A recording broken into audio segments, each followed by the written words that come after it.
ഞങ്ങളുടെ നികുതി പണം ഇവർക്ക് കൂലിയായി കൊടുക്കുന്നതിന് ഞങ്ങൾക്ക് സമ്മതമാണെന്ന്. പക്ഷേ അതിനു പോലും മുതിരാതിരുന്ന ആളുകളാണ് ഇപ്പൊ ഭരിച്ചുകൊണ്ടിരിക്കുന്നത്. അതുകൊണ്ട് ഞങ്ങൾക്ക് പൊതുസമൂഹത്തോട് അഭ്യർത്ഥിക്കാനുള്ളത്, ഈ സ്ത്രീ തൊഴിലാളികൾ നടത്തിയ ഈ സമരത്തെ നിങ്ങൾ പിന്തുണയ്ക്കുന്നുണ്ടെങ്കിൽ തീർച്ചയായും ഈ ഗവൺമെന്റിനെതിരെ ഇപ്പോൾ ഇടത് എന്ന ലേബലിൽ ഇരുന്നു കൊണ്ട് അങ്ങേയറ്റം തൊഴിലാളി വിരുദ്ധമായ സ്ത്രീ വിരുദ്ധമായ നിലപാട് കൈക്കൊണ്ടിരുന്ന ആ ആളുകളെ നിങ്ങൾ അത് വീണ്ടും അധികാരത്തിലേക്ക് എത്തിക്കരുതെന്നാണ് ഞങ്ങൾക്ക് പൊതുസമൂഹത്തോട് അഭ്യർത്ഥിക്കാനുള്ളത്. ആശമാർ ആ പ്രചരണം നടത്തും തീർച്ചയായിട്ടും. കാരണം അത് നടത്താതിരിക്കാൻ കഴിയില്ല. അതാണ് ഇനിയും ഒരിക്കൽ കൂടി താങ്ങാൻ പറ്റില്ല എന്നുള്ളതാണ്. അല്ലെങ്കിൽ ഗവൺമെന്റ് പരിഗണിക്കണമായിരുന്നു. ഇപ്പോൾ സമയമുണ്ടായിരുന്നു. ഞങ്ങൾ സമരം നടത്തിക്കൊണ്ടിരുന്നപ്പോൾ CITUക്കാർ പറഞ്ഞത്, നിങ്ങൾ സമരം ചെയ്യുന്നത് കൊണ്ടാണ് തരാത്തത്, നിങ്ങൾ സമരം അവസാനിപ്പിച്ച് പോയാൽ തരുമെന്ന് പറഞ്ഞു. ഞങ്ങൾ നവംബർ 1-ാം തീയതി സമരം അവസാനിപ്പിച്ചിട്ട് 3.5 മാസം പിന്നിട്ടു. എന്തേ അവർ ചെയ്യാത്തത്? ഉപാധികൾ എടുത്തു മാറ്റാത്തത്? അപ്പോൾ ഈ മലയോര മേഖലകൾ ഇവിടെ നേരത്തെ വിശദീകരിച്ചു. 4000 രൂപയാണ് അവർക്ക് കിട്ടുന്ന ഓണററി. ഒരു ദിവസം എത്ര രൂപയാണെന്ന് ഓർക്കണം. ഉപാധികൾ വെക്കുകയാണ്. പണിയെടുത്തിട്ട് കൂലി വാങ്ങാൻ ഉപാധി വെക്കുന്നു.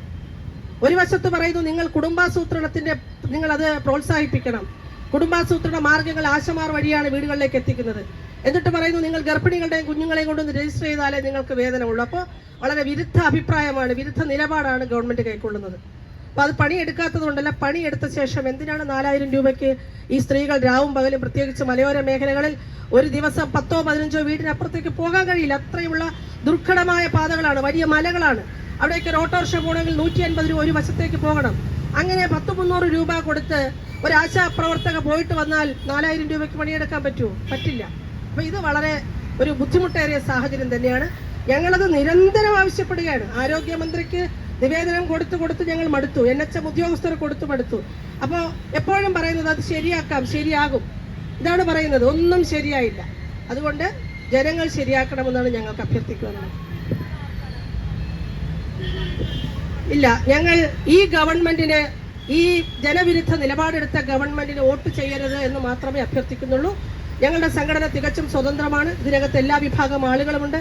എല്ലാ പാർട്ടികളുടെയും മുന്നണികളുടെയും പലരും മെമ്പർമാരാണ്. അങ്ങനെയുള്ള ആളുകൾ അടക്കമുണ്ട്. ഞങ്ങൾക്ക് അതുകൊണ്ട് ആർക്ക് വോട്ട് ചെയ്യണമെന്ന് അഭ്യർത്ഥിക്കുന്നില്ല.